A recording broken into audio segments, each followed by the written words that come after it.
Hey, welcome in to today's Lead Live. My name's Clint Berry. I'm one of the co-founders and executive directors of the Lead program. Today, we're talking about leading at mental maximum. And we've got some great guests on the show today. It will be right here all day for you. Let's go.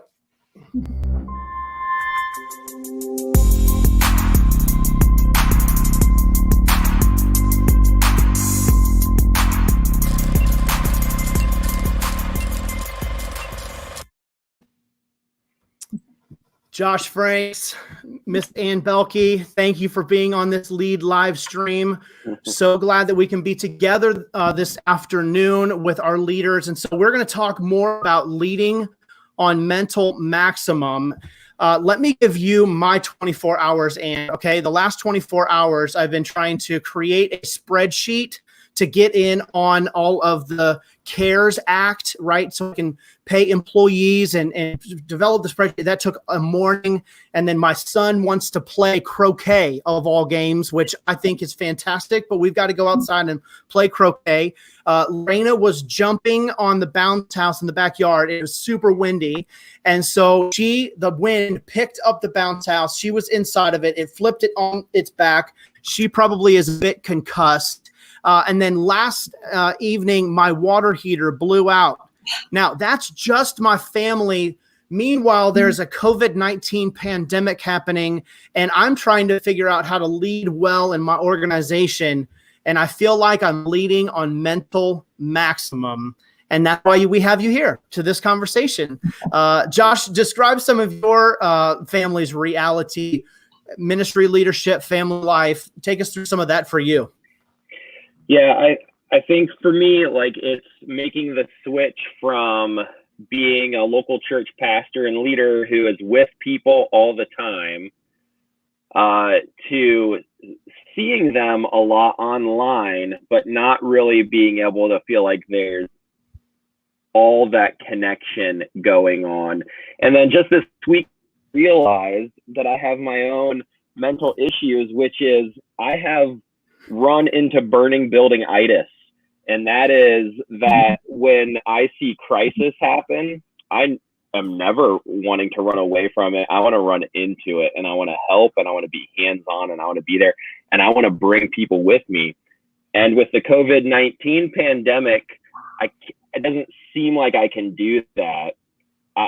I have to stay away. The best way to help is to stay away. And so now I have these conflicting things going on.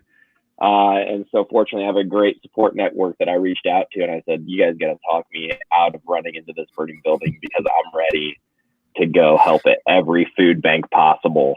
But I got a family to think about. I've got other people in my neighborhood and community to think about. So I've got these conflicting impulses within me that I'm dealing with, as well as the rest of my own ministry leadership. So, Ann, this is leading on max. Like, this is what you and I were talking about over the weekend. And so we need to start this conversation. So how do you even start to bring to ratchet some of this stuff down that we're talking about? How do you frame this conversation about, because we can't stop leading. We have to stop we have to keep on going.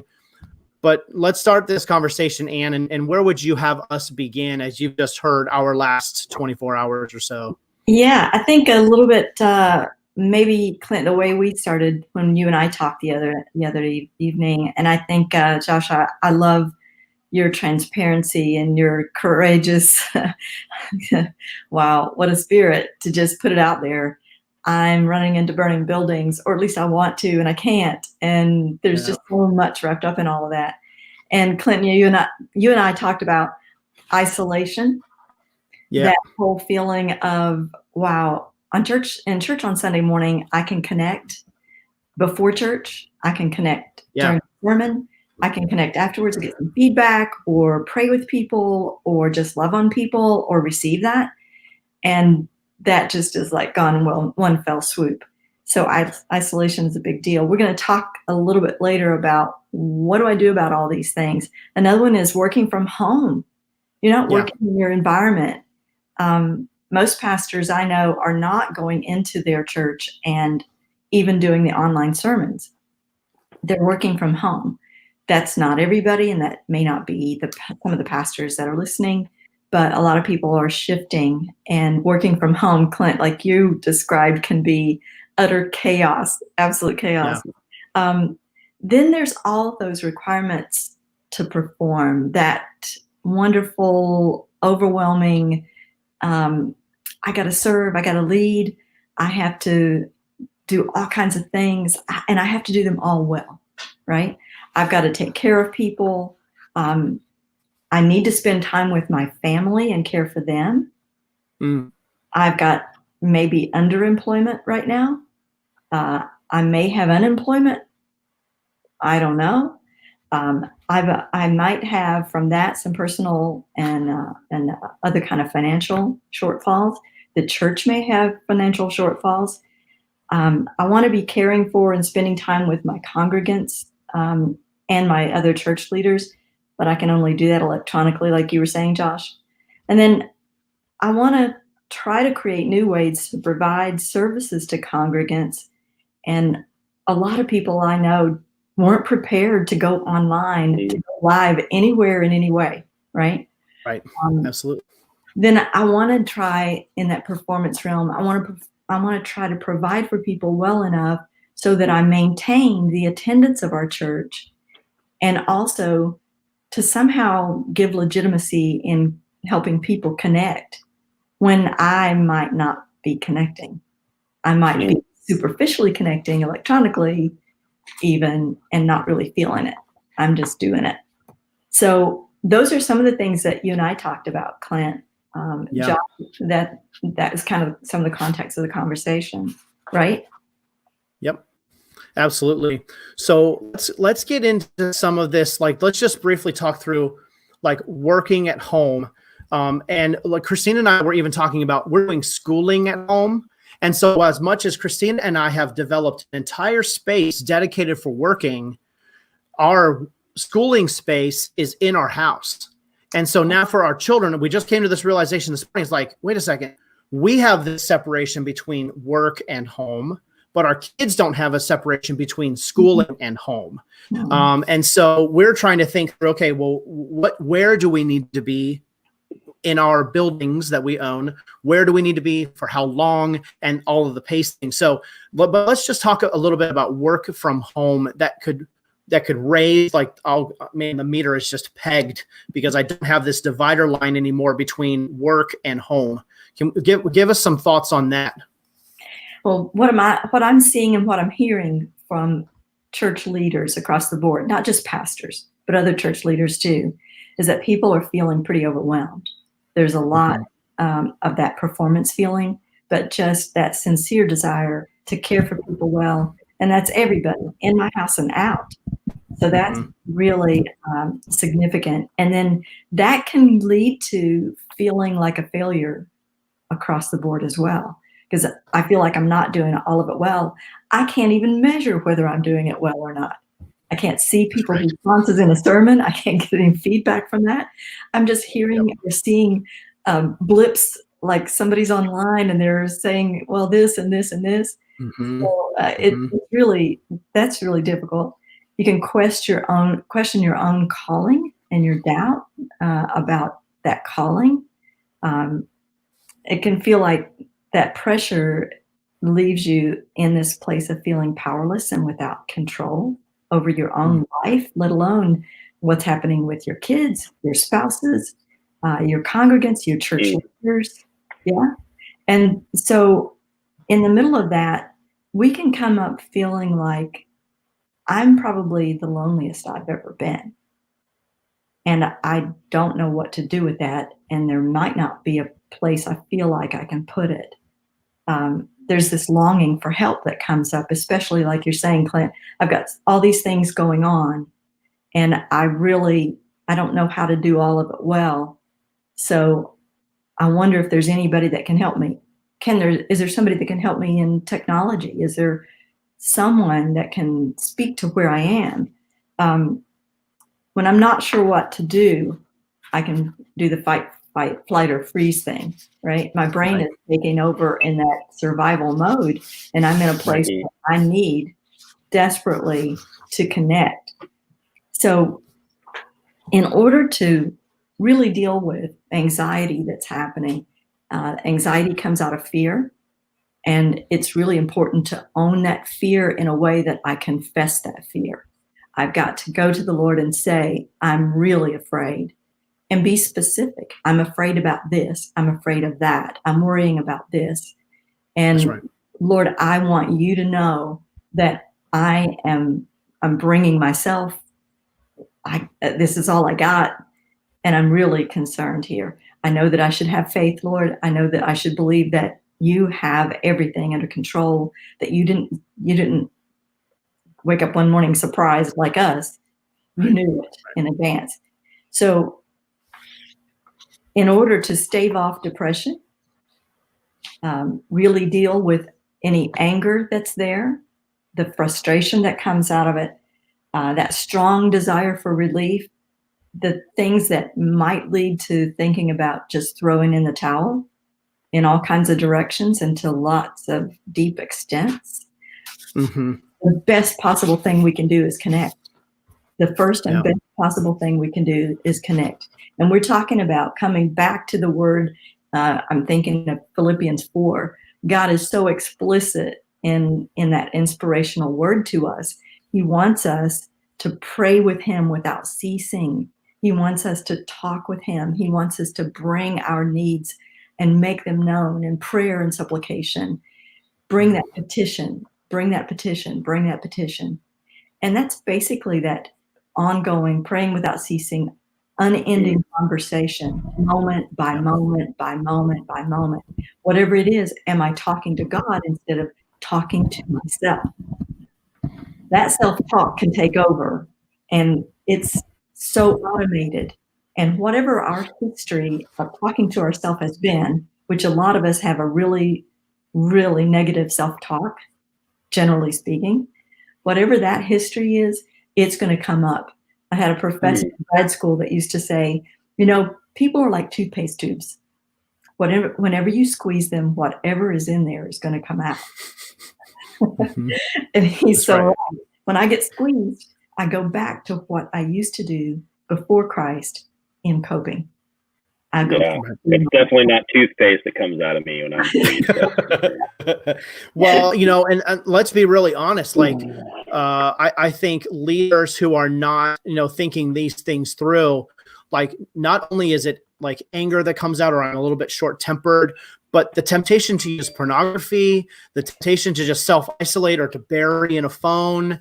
I mean, there are some nasty outcomes that if not controlled, if not expressed, I think not control is the wrong word. If not expressed, like just saying, Christina was saying, she's been encouraged by a dear friend of hers to say, it's okay to say, this is hard. I'm having a hard time with this. And that's what actually ratchets down some of the emotion. Is that right? I mean, how are we to express ourselves in this time?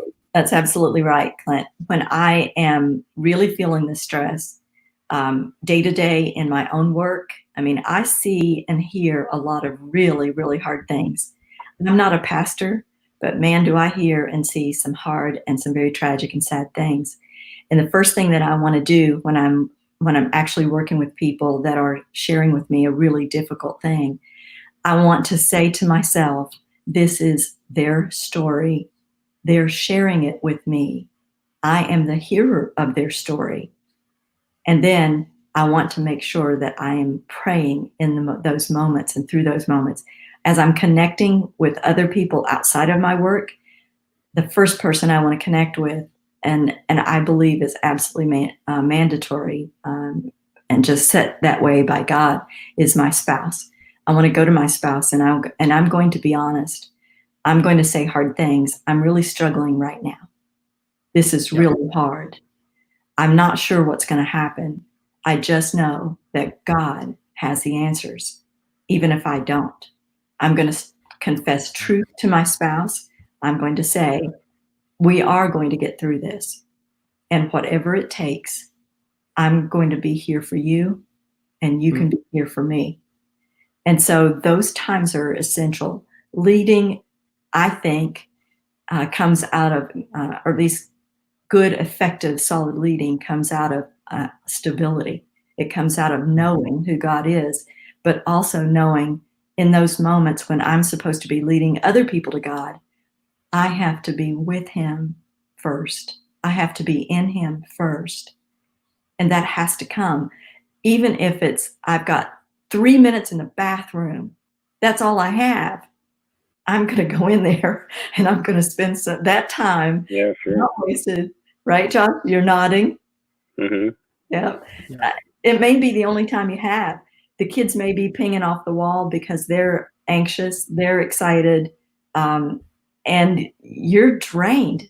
When's the last night you had a full night's sleep? Number one. Number two, without waking. Number three, not having a hard time going back to sleep if you wake. This is a tough time.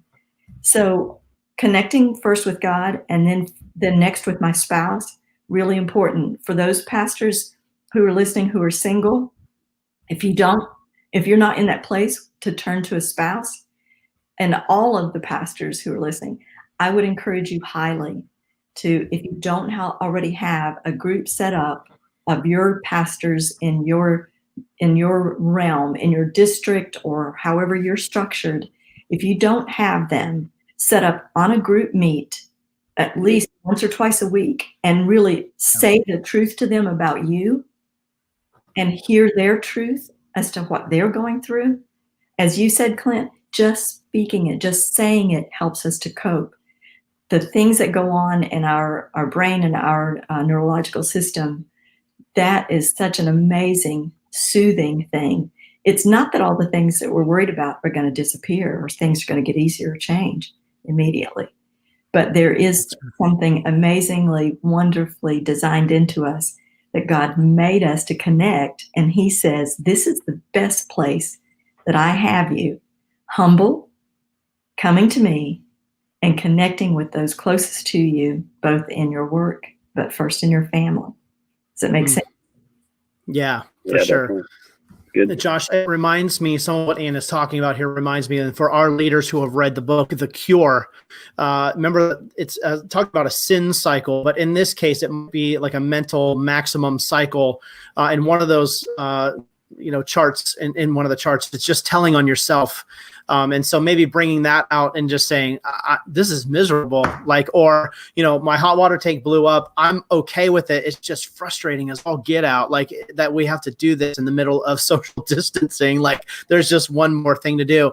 But by expressing the telling on yourself actually stops the spiral downward. It kind of looks like a cone kind of going down. I think that's one of the ways that we can stop that, but just by telling ourselves, we can stop the spiral. And in some of the notes that we were, thinking about, you say, ask everyone to know to pray for you. Now that seems like but talk to us more about what you're thinking, in terms of that we should ask people to pray, and what do we mean by that? And actually, when I get a prayer request, what should I do with it? Well, first off, asking everyone I know to pray with me. This is God's design. He has us connected for a reason, and it's not just for the work that he does, but it's for loving and supporting and caring for each other well. So if I'm asking you to pray for me, first, there has to be a level of humility there. I cannot stay arrogant and ask you to pray for me unless there's some sort of hidden agenda there. I want to ask you to pray for me also because when you intercede for me, there's something that happens with me as you're praying for me, whether it's in my presence, electronically or otherwise, or whether it's not. There's something that happens in our soul when we know that someone cares for us and takes their time and their energy, their effort, and takes us to the throne room of God and begs God to have mercy on us, to provide for us, to care for us, to help us to feel his presence intensely in this time. Something happens there that cannot happen any other way. There's other things that happen when I'm asking people to pray for me. I know that those people that I'm asking to pray for me will pray, that they will pray. And so I am not alone in that place. there's amazing comfort in that. And the feeling of not being alone goes right counter against this isolation that a lot of us are experiencing right now. So the object of prayer certainly is not us. The object of prayer, the one who receives the prayer, that's the object of prayer, right? We're all going to the Lord and interceding on other people's behalf. And then God, the Holy Spirit, comes and he ministers to us as we're praying. He ministers that huge compassion, and he speaks to us during those times in ways that he does in no other times. So there's a really powerful effect of asking people to pray. And I think one of the biggest ones is humility. Absolutely. And it also gets the church energized, right? And hard charging into carrying one another's burdens, right? So there's so many things that are going on in sharing the prayer requests, from Absolutely. humility to burden carrying to other things. I'm so glad that we talked a little bit about that. But for the person who's receiving prayer requests, Josh, what do you think about that? Like, so I get a text message, somebody asks me to pray. What do I do? Because I might get a lot of these in the days to come. What do I do as a leader?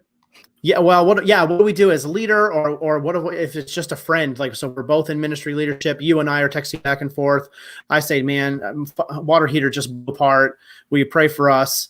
How do you respond? And what do you do next? I mean, this seems like, oh, Clint, why are we even going down this track? I really want us to talk this out, because just texting back, praying, doesn't maybe get it, right? It doesn't get it necessarily in this time. Yeah, I was thinking that too. It's like saying to somebody, hey, I'll be praying for you.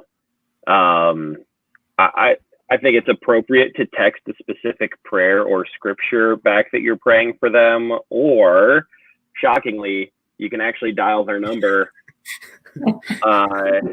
and FaceTime them or have a conversation on the phone. I know that feels like really old technology, but it's pretty valid, I think, just to hear the concern and intonation in somebody's voice as they're praying for you can be a way to minister to one another as well. That's good. And Clint, I'd also like to just go back one step if we could. One thing I forgot to mention is this: when pastors ask a congregation to pray, as Clint, you were alluding to, if I'm that congregant, I am now engaged with my pastor, and I am caring for my pastor in a way that I can't otherwise.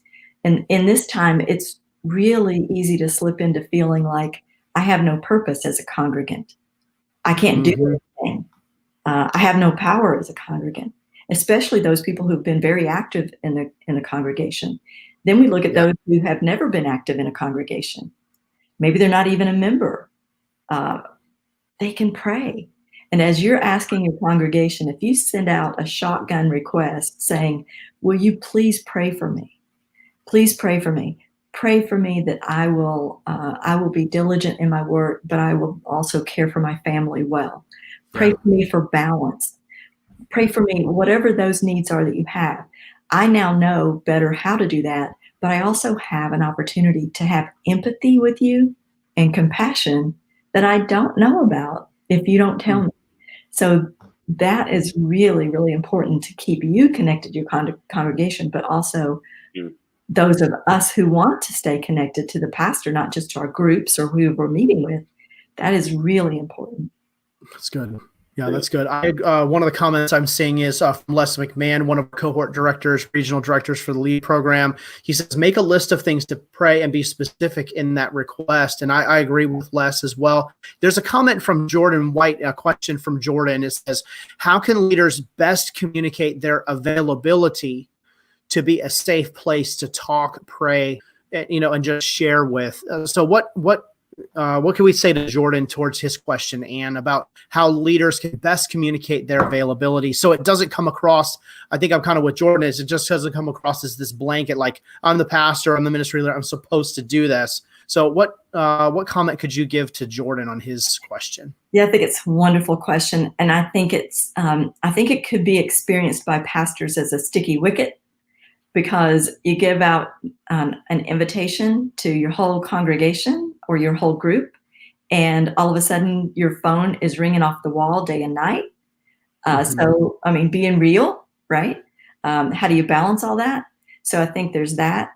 But I also think that there is that need. And I believe that activating your leadership layers and levels, and being able to say, we are available, and name those who are available in your particular church or groups. I would really like to see the congregation come to those people upline, as it were, if you have a larger church, so that you're not overwhelmed so much. And I think it is important, as Josh, you were saying, when we're getting those texts, to make a phone call when you see and hear, even in your imagination as a text is coming in, what sounds like a bit of desperation. You know, people at this time can be overwhelmed with a lot of different things. And I think those people who were working full-time, those people working full-time in ministry especially, the needs can be so overwhelming. And if you're a one-man band, what tune are you playing? I think it's going to be really important to pick up that phone and make a phone call back, and also screen that and let your congregation know up front, I may not be able to call everyone back, but I'm going to do my best. And our leadership team is also going to be calling people back as well. Yeah. Yeah. And I think that's so great. And I think this is the perfect time to include people into that if you haven't previously been including it, because they recognize that, hey, not only am I feeling overwhelmed, but I bet our pastors and leaders are feeling overwhelmed as well. I wonder how I can help. And like you said earlier, Ann, I can't show up and teach kids ministry class or greet people or whatever normal service opportunities are.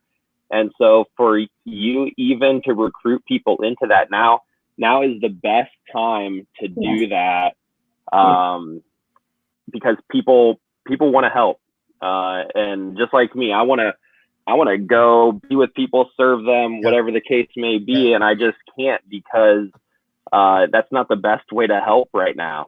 But you can call, you can talk, you can check in. And to say to someone, hey, I've got these 3 people, would you mind giving them a call this afternoon? I think now is the time to, in humility, you've got to be willing to be humble and ask for help. Absolutely. Not only is it better for your mental health, but it's better for the church. It is. It's better for the ministry of the gospel to have more people taking part of that. It is. No, that's good. Go ahead, Ann. When I think about it, there's a church in Texas that has over 10,000 people. There is no pastor in that church that's going to make all those phone calls or return all those phone calls. That's not happening. But what they have done is activate their leadership team, and from the lead pastor down, the word has gone out. We are going to call every single person in this church. We're going to call them, and we're not going to just call them and say, how are you doing with COVID-19?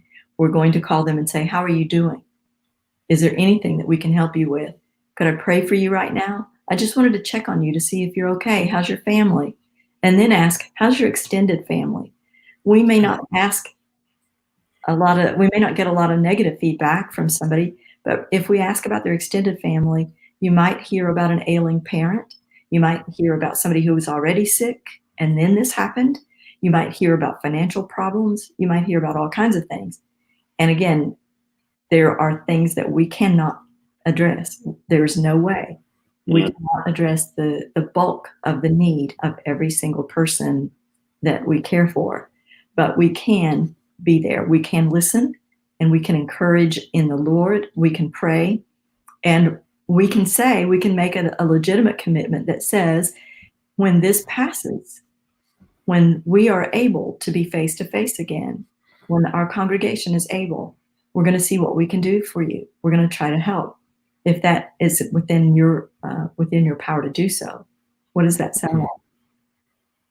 That's good. Yeah, that's good. I wanted to go back really quickly to Josh, your comment about getting people involved. So a technological way to do this is to use a Google spreadsheet, put everybody down, put their name and their email address, their phone number, right? And then as you chunk it up, like, Clint, you're in charge of these 5, and Ann, you're in charge of these 5, and Josh, you're in charge of these 5. As I'm sharing that document, then as I'm talking with them and I'm engaging with them, if there is a prayer request, I can do something very practical. I say, can I share what you just shared with me to our leadership team? And is that okay with you? Could I share what you just shared with me to the leadership team? And then I take a note in that little box, and that's going to run all of this information kind of back up the chain so that I've communicated with other people and I can literally see something getting accomplished. Because right now it's really hard sometimes to see ministry work being done. Yeah. But if we can fill in some of those boxes, you can go, yes, we've accomplished something. We've moved the needle. We've impacted these. It keeps people accountable, all that sort of stuff. So just a simple technology like a Google spreadsheet, Trello board, if you're familiar with Trello.com, like something like that could be really, really useful to keep track of needs and is anybody getting missed? Right. And that way I can follow up as the leader to say, hey, how come we haven't engaged with so-and-so yet? I just can't get a hold of them. They're not calling me back. Okay, well, something may be going on there, right? Something significant may be going on there that we can't get a hold of them if we're just leaving phone calls and phone calls and phone calls. And maybe we need to figure out a way to still stay safe, still stay socially distant in this time, to maybe I need to go there and do a drive-by, like a door knock, and step back, 10 feet and just talk with them to see how they're doing. But we just need to make sure that practically we're thinking through, how am I going to get people engaged? So quick system, Google spreadsheets in order to knock that out. Yeah, I like that too. We are doing that with my church, and one of the columns we left so that you can either put a check or an X in there, and it's so quick. You can open the spreadsheet, scan it, and see very quickly who has not been contacted. Yep. And that way everybody is getting taken care of. Yeah. And so we've talked about people around us. Let's talk more about our internal. You've got a couple of cool notes here. 2 that come up is like to guard our own heart and mind, and then exercise and rest. So can you take us through there? We got about 10 minutes remaining.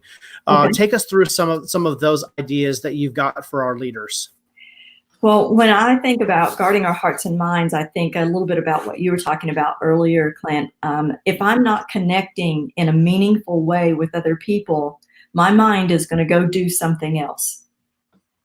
It's just going to go do something else. Why? Because God puts a longing in every single one of us. We are wired to connect.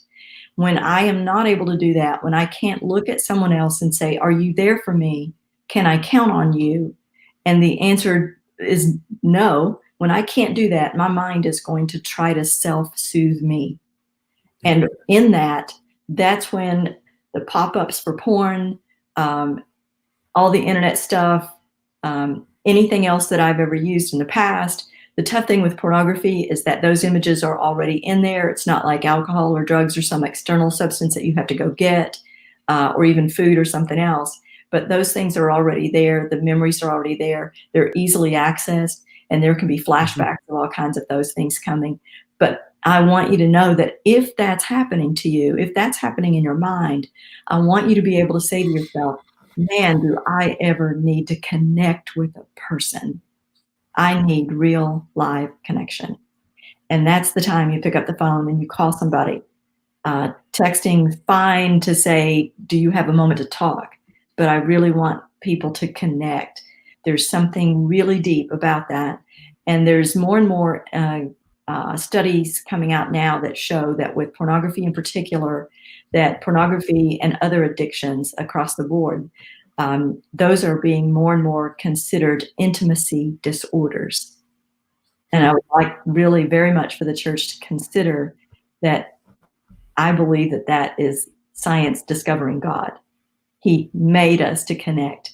And when we are not connected well, our mind is going to go somewhere to feel that self-soothing.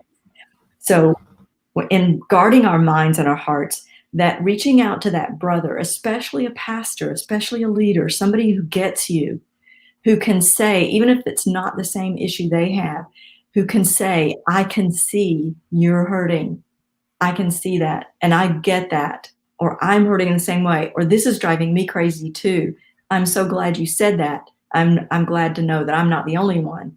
So I was looking at scripture, and I was thinking of Proverbs 17:17, the section that's that 17:17b. It says that a brother is born for adversity, and all of you as brothers and sisters, if there are women here as well, there's nothing like in your profession, nothing like connecting with another pastor, another leader who has the same burdens that you have, and that brings us to bear one another's burdens. That activates this part of us that also God wired into us to want to bear other people's burdens and not be overwhelmed, but also to be received and someone else have a shoulder with us to bear those burdens.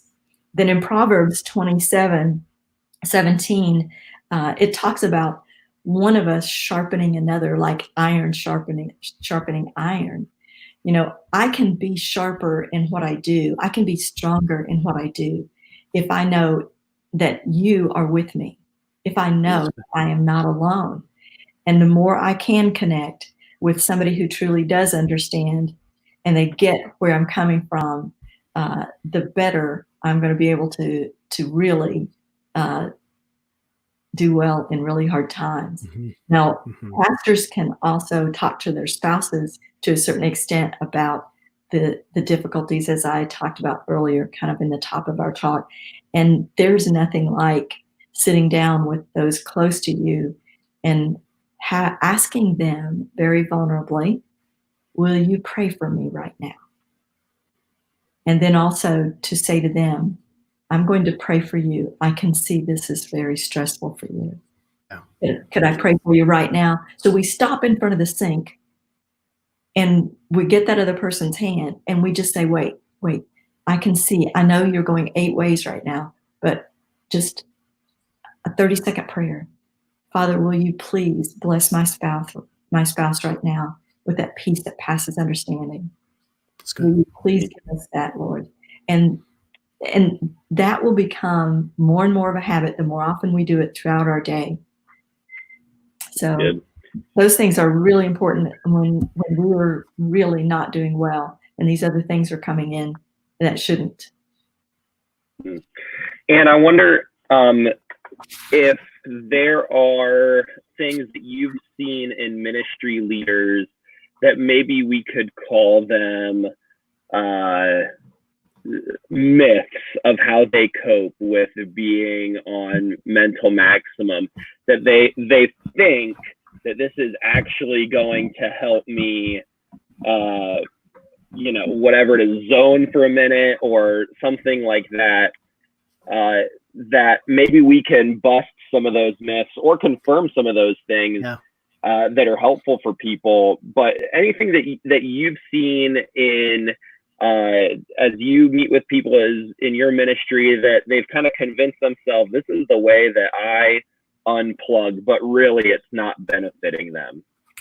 Oh, before we get to unplugging, I will say that one thing that I've seen in ministry leaders that is just this, it's its own dynamo in the wrong direction, right?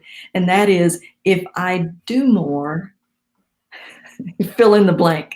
If I do more with this, it's going to be better. If I do something different with this, it'll get better. And it's a doing mentality. And I think most ministry leaders have a really difficult time being. I'm going to call somebody and I'm just going to be with them. I don't have to do anything. I'm just going to be with them. That's what we were talking about earlier, calling up and say, I was thinking about you today. I just wanted you to know that. That's being. You picked up the phone, you did something, but you were able to just be with that person. And when you think about that, even as I say, it's not about doing, it's about being. what does it feel like? Does it feel like rubbing a cat the wrong way? No, I was thinking like the excuse that I've used for that is I'm more of a shoulder to shoulder kind of person than a face to face kind of person. And I would rather be doing something with someone because I have this inherent need to accomplish. Yeah. And so to find that it is a personal, mental, and spiritual discipline to not look at the task, but look at with the other person in the periphery, but look at the other person and make them the priority and allow the task to do whatever it's going to do without my full attention. Yes. Is a discipline, but it's so important for me to realize that I'm not just a machine meant to produce. It is true that we talked about pressure. We can think that God would have us do these things, that we can take on a pressure that we think that there's an expectation of a performance level in order to get positive results in my ministry. God doesn't need me. God does not need me. He wants me, but he does not need me. I'm pretty sure he'd be better off without using me some of the time. I'm like, man, there's other people that would have done this way better. And if I disappear today, do I think for a moment that God is not going to take care of every person on my client? Exactly. That's not true. So I have to fight the lies that we basically assume in Christianity. Right. And there's a lot of Christianese out there with, every possible saying that is not in the Bible. I have to really be serious, committed to consider, what did I just say? What did I think? And really practice those internal disciplines. And I think we talk to ourselves a lot more than we think we do. We just are not aware of it. And thoughts, we can probably have somewhere around 20 to 30 thoughts per second. And when your brain is moving that fast, good night. It's really difficult to consider, what am I thinking? And one of the exercises I give to my clients when I see that happening, and that happens a lot with ministry leaders. I think most ministry leaders are very intelligent people, and those brains are just moving. Those thoughts are just going.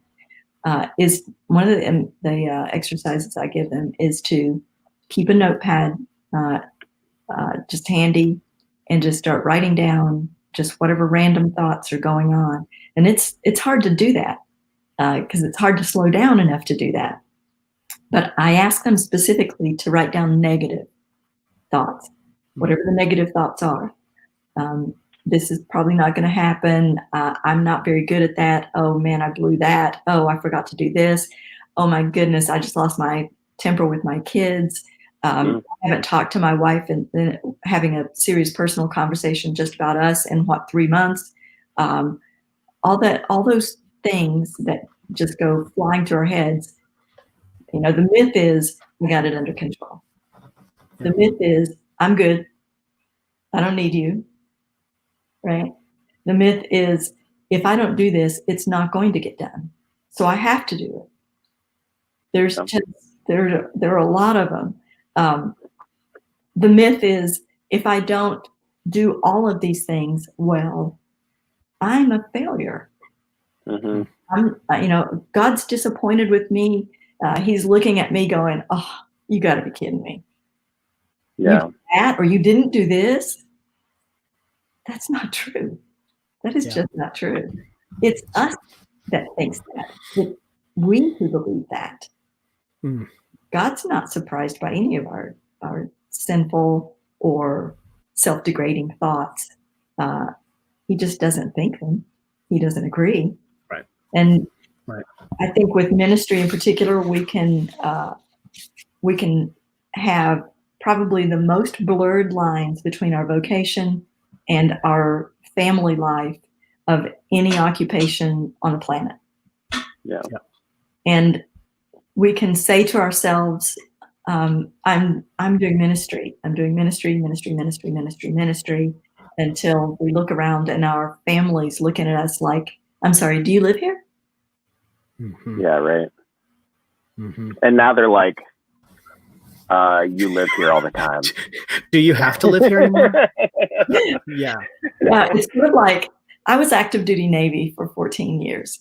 And my late husband was also active duty Navy. And so every time he got ready to go out for 6 months of sea duty aboard a ship, everybody always thought, oh, we're just going to have the greatest of time, the best intimacy. We're going to have just, we're going to just pack everything we can into these last 2 or 3 weeks. And I can tell you, we didn't fight any, we fought more during that time, and we were separated more during that time than any other time, except for when he pulled back in. And what happens is there's this thing that our brain just says, okay, our minds are going, oh, this is going to be hard. I'm going to miss them. So it prepares. And what it'll do actually is pick a fight.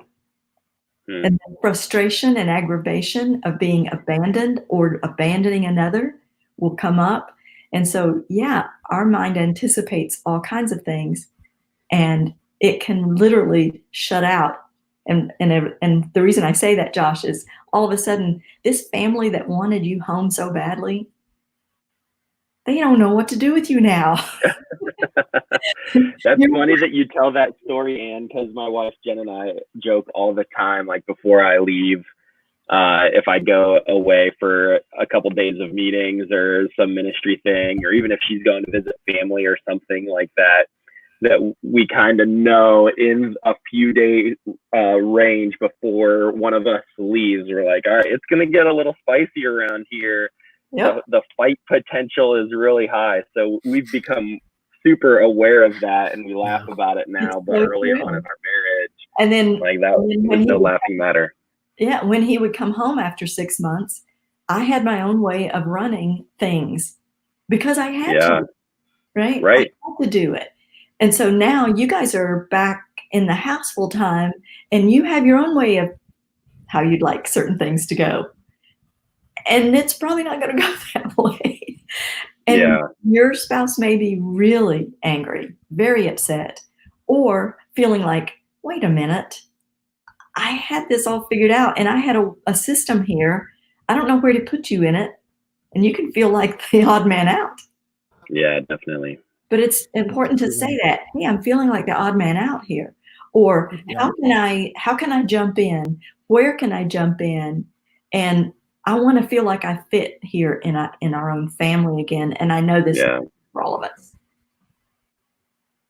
That's good. Good to be aware of those things. Absolutely. I think, let me make a quick reference back. So a few days ago, we did a conversation with Dave Brunel about silence and solitude, and it kind of fits into these. He mentioned some really cool practices that we can do in order to kind of settle out and firm up. We'll put a link to that. It's now a podcast. You can find it on our Facebook page. It's the image of the guy with the massive beard. And so you can find that in the Facebook feed, and we'll put a link. If you're more of a podcast person, we'll put a link to the audio for you. But yeah, I agree with Jordan here in a comment. Anne, thanks for your service in the military. That's amazing. Les has a question here. As ministry leaders, what keeps you up at night or causes anxiety? For my first responder, going into the fire causes anxiety, and on those days, he says it's different. So like he wants to go in, there's some anxiety to go, and there's anxiety to stay. Josh, is there anything that's been keeping you up at night in the midst of the firefighting? I've slept really well. I had one night of bad sleep, and that was right when everything happened, and I was on Zoom calls. We started doing these live kind of conversations. And I had a horrible dream that none of my webcams had turned off. And I was being filmed while I was sleeping. And like just this constant thought that people were watching me But other than that, like, I feel like I've just been trying to heap grace upon grace towards other people, hoping that they heap grace upon grace towards me, knowing that things aren't going to be perfect. I'm never going to be perfect. And we're all figuring out a new normal together. Has been a great way for me to release the pressure valve of feeling like I have to get it right, even though none of us have ever experienced anything like this. That's right. Yeah. I think for me, like, especially in the initial days, I was in the news cycle. I had an earbud in. I'm listening. And for the first few days of this thing, trying to hear, trying to understand, that helps us as organizational leaders know how to lead and guide our people. But I've started to notice that I'm not jumping out of the cycles. So it's getting harder and harder to put the device, and then what have I missed in all of this? And so I think for me, it's been kind of all right, it's time to social media distance in order to say, we know what it is. Yeah. The president's locked us in for the next month. Now I know that that's not going to change right until the 1st of May and maybe longer. And I can jump out of those cycles. So I think those are things that we need to be aware of in terms of ministry leadership. Of now that the initial roar is over, now we need to kind of say, that's not normal. That's not new normal. The new normal is yet to be seen. And so that was just the initial wave. Right. Yes. And so as we're going through, we need to regulate now to kind of back to what old normal was in terms of our social media practices and things like that. And let's begin to put a bow on some of our conversation here. So add one quick thought, and that is please exercise. Let's do it. Yeah. Exercise. All of us hear all the time how hugely beneficial exercise is. And it's because it does so much physiologically to the entire nervous system, our digestive system, circulatory, all the vital organs. Exercise is huge. And alternating that with rest.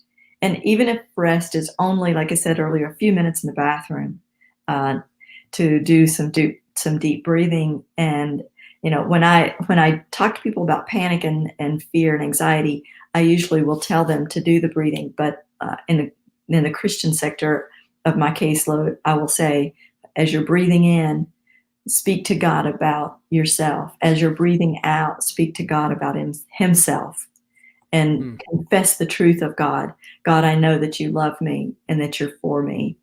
God, there is none greater than you. God, I need you day and night. Lord God, you alone are my portion. You alone can give me what I need. And so in those few moments, there can be something really, really peaceful and exhilarating at the same time to happen. And so as we do that, as we do kind of tie a bow around some of these things, I've talked a lot about connection. And I see that across my entire practice. I've been doing this for a number of years now. I see the more people connect in a meaningful way with other people, the more they're calm, the more stable they are. I see them working harder in certain ways and able to do so, because my brain will engage in logic. And when it's calm, when my emotions are calmer, then that logic is able to be employed and really maximized in times when I really need it. It's when I'm really excited or very anxious, very worried, or very fearful, the right side of my brain is where most of that activity is happening. If I put people in an MRI, we'd see that Christmas tree kind of light go on all over that side. And the other side of the brain just literally goes dark. And that's God designed that way. So what happens then, if I can calm that emotional side of me with the fear and the anxiety, then I have a lot better access to logic, a lot better access to problem solving and action. all the things that God designed us to do in ministry. And with families, I really want to say with children and teens, on the document that I provided you, I've got a couple of links there that have some really great things, really great suggestions with children and teens. Because a lot of times we're going 110 miles an hour with our own hair on fire, and we're expecting our kids to take care of themselves, soothe themselves, be calm when we can't. That's right. Yep. We get them to do things we can't do. That's good. But together we can help them to learn that as we learn it and as we start to practice it. And we can even help our spouse out in all of that as well. Those of you who are single parents, I just want to say to you, my heart is in that place with you. I've talked a lot today about connecting with our spouses, but I haven't forgotten you. And I know that this is very difficult for you. And I pray that as soon as you can connect with others, when this is over, that you are able to put yourself out there, especially those of you who are very shy. When I say that, I'm talking about connecting with neighbors, connecting with extended family, connecting with those in your church that do care about you, and make your needs known. I think that's a way that you can understand yourself and your needs better, but it's also a way that you can get some of those needs better met, especially with your kids, Connect with other single parents. It's huge, huge. And I just would want to say also, if you have thoughts that are not quite where they should be, if you are feeling overwhelmed, or if you started out in a place of financial stress and this is going in the wrong direction, if you started out not feeling like a success, not feeling like you're doing very well, if you were just about to get the handle on this thing and then this stuff came up, if you're in a place where you're not really ready, willing, and able to talk with somebody that you know about this, I would really consider contacting a professional. There are lots of Christian therapists who absolutely love the Lord and practice strongly biblical counseling. And all of us who are mandated to home now are either in the mix like you guys are, trying to learn how to do telehealth and to provide video sessions, or we're already doing that. And so my caseload is fully video now. There's lots and lots and lots of help. You may have to wait a few days to get an appointment, but I would imagine that that would be time well spent in preparing for what you want to talk about when you do connect with somebody. Very important. If you're having thoughts of self-harm and you're freaked out by that and you don't know what to do with that, if you've never had those thoughts and all of a sudden they're just there, or maybe you've had thoughts about it in the past, I would say absolutely call and talk to somebody about that. Just because you're having the thoughts doesn't mean you're suicidal, first off. Second, if you're having the thoughts and you don't have any intention whatsoever of hurting yourself, I just want to say to you, that's a cry for, I need some relief here. I need some help. I need to know that I'm okay. And it's a good opportunity to connect with somebody. And then if you've had thoughts where I would ask you to consider, have you thought it through? Do you have a way? Do you know a way that you would do self-harm? And then if that answer is yes, then that's a time when I would say definitely contact someone and tell them, hey, I'm having some thoughts here that are disturbing me, and I really need some help. And get yourself that help. You cannot help other people in these situations. There's nothing that you can do or offer that won't deplete you more at this time. And I want you to have the help that you need. That's good. Yeah, that's good. Especially if you've created a plan. If you need to express that, like, I'm having these thoughts, and you need to also say, and I know how I would do it. Yes. because that's going to help a healthcare professional understand the level at which they're dealing with. So yeah, really make sure, back to was just simply telling on ourselves. And like Josh was saying before he had to leave our call, like he was saying, this is just in me, what's going on, but grace, right? We're delivering grace upon grace. I deliver grace to you. You extend grace to me. And so I feel like that's one of those ways that we can really serve each other well, is just by, again, back to your statement earlier, Anne, of humility, of saying, this is where I'm at. And then people can begin to come around you.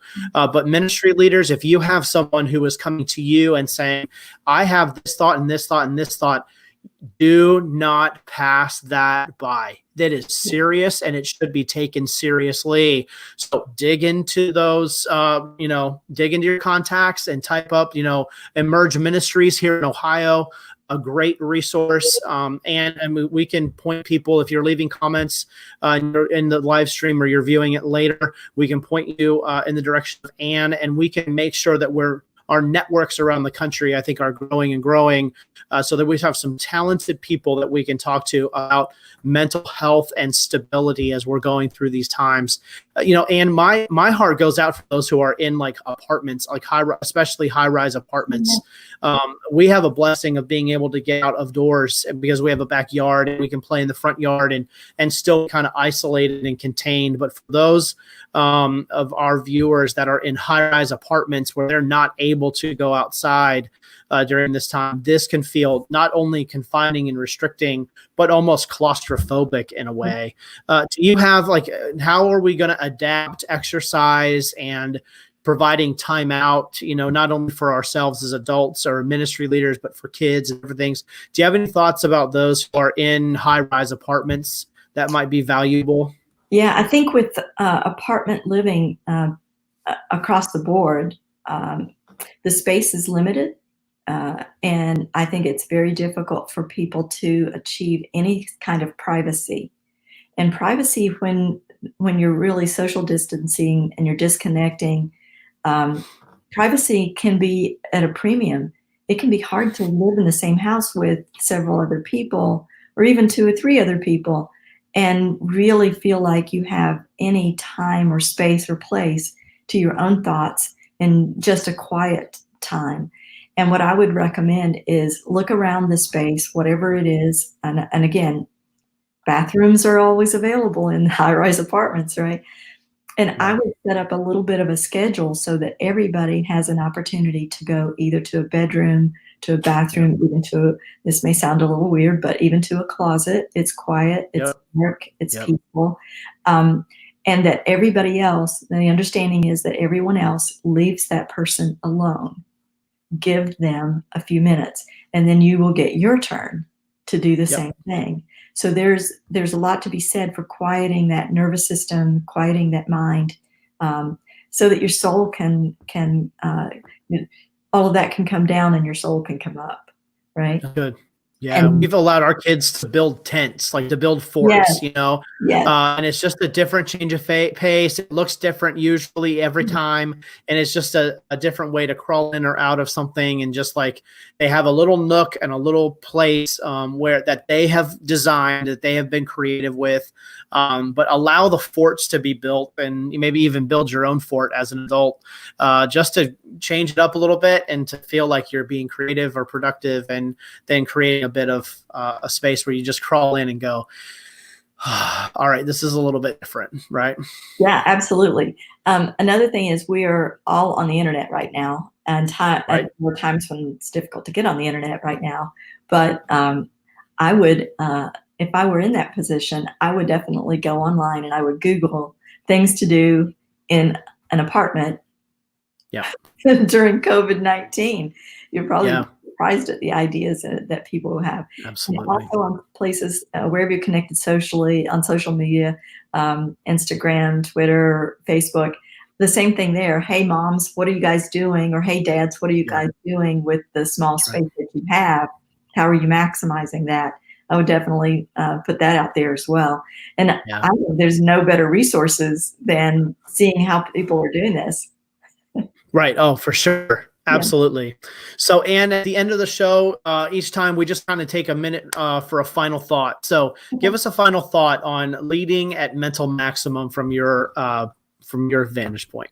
I think I'll go back to where I started, I think, and that is I lead at mental maximum when I am at my best in terms of my mental and spiritual health, my deepest connections with the Lord, bring my most peaceful times. No matter what kind of swirl, crazy stuff is going on in my world, I have to have that time. And I'm best connected in the world. I'm best connected to other people. I'm best connected right now, especially with other believers. And I do, as you said, Clint, minimize that time that I'm taking in the news. Personally, I will do 5 to 10 minutes a day of listening to try to catch up with where are we today, and then I turn it off. And I want to watch something or listen to something that's going to build up my soul, build up my heart, build up my mind, build up my family. And out of that, my husband and I say to each other, the stronger he and I are together, the better I can face everything else in the world.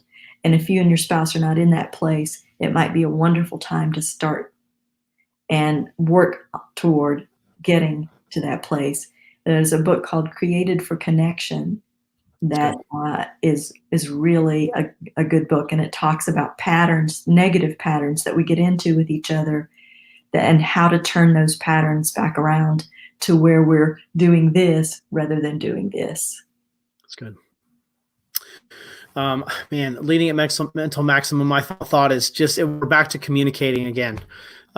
Like just as we described to little ones who are learning to talk, they want to use emotions to talk to us or point at things and mumble, just to be able to say, use your words. And so to be able to use our words in a time like this, when I'm leading at mental max, maybe there aren't words forming yet. Like as the water tank was blowing apart yesterday, Christina asked, what do we do? And I said, I don't have words yet to know what to do here. I'm still putting the pieces together. And we weren't biting each other or back and forth. She wanted to know what I wanted to do, and I literally didn't know what to do next, you know? And so within 45 seconds, now I had words. And so to be able to describe, I'm frustrated by this. We didn't need one more thing. Like now I'm communicating, I'm ratcheting this down for myself, but I also am able to lay before my spouse, my friend group, my children, my need and want in this particular area or this particular time. And so just using words to describe, to communicate is a big deal during this time. And I'll add on to my final thought for a second in terms of children. And you and I briefly talked about allowing a child to express themselves by just a simple project, them drawing a picture of themselves and just seeing what comes out. And it may be playing croquet for my son Cole and how much fun that is. Well, that's great. That's on the positive side. It may be they draw themselves in some sort of a cage or a jail or something, and that's how they're feeling inside. And so maybe they don't have enough words to describe.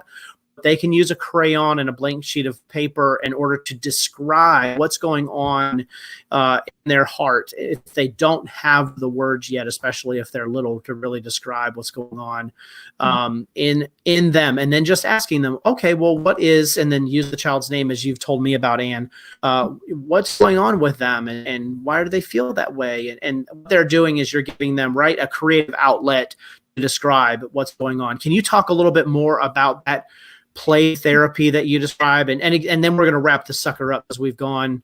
I could talk to you about this for the rest of the day, but I'm sure that people watching don't necessarily need us to do that.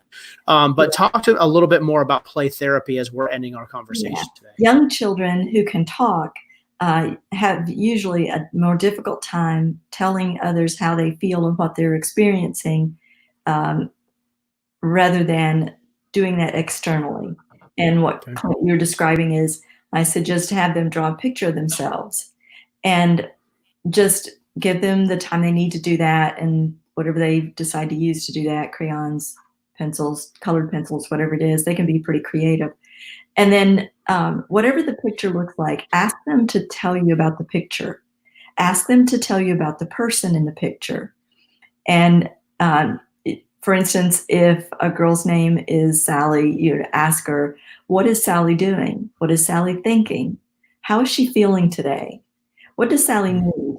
And children are much better able to do that in an external way rather than saying, I don't know. That's what you'll usually get when you ask a child, what are you thinking? What are you feeling? What do you want? What do you need? They'll usually say, I don't know.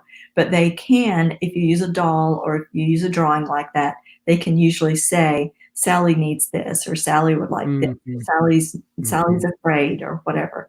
And then you can help to address some of those needs by saying, I could see why she would feel that way. That's really hard for her. And maybe she needs a hug right now. Could I hug you and her, and just take her drawing or her doll or whatever it is, and get them both and hug them, and just hold them for a while. Maybe they need to play, and mom doesn't have time or dad doesn't have time, but maybe they can make a plan for just a few minutes at some point, even if it's okay, we're going to not eat at the table right now. We're going to eat and play at the same time. Somehow work that in so that they get what they need. Wow, that's good. And thanks so much for joining us today. I so much appreciate your friendship, your ministry to me and my family, and to our leaders who will be tuning in the days to come. Stay safe. Give Walt a high five for me. And man, we're pulling for you. Thanks for tuning in from Florida with us. Yeah. So ministry leaders, listen, there is a lot going on. This is a hard time. And I hope you can identify with Josh, myself, and Ann by saying, yeah, we've never done this before. This was never a thing. We've never done this, and it's hard. It's difficult. And we do need each other. We need a strong connection to the Lord. We need a strong connection to one another. And to be intentional and leading in this particular time means, at some level, we use humility, and we bolt on humility, and we say, this is where I am. And to announce to everybody that, yeah, we're in the same boat. It's not because we're a ministry leader that somehow we're above the fray and we don't have these things impacting us as well. So leaders, we love you. We're pulling for you. If you need anything from us, give us a note in the comment. We'd be glad to help with resources that we have, and to connect you with all types of resources. So please let us know about that. Thanks for joining us today. And in a few more days, we'll have another conversation with another ministry leader for ministry leaders. Have a great day, leaders. We'll talk to you soon. Bye-bye.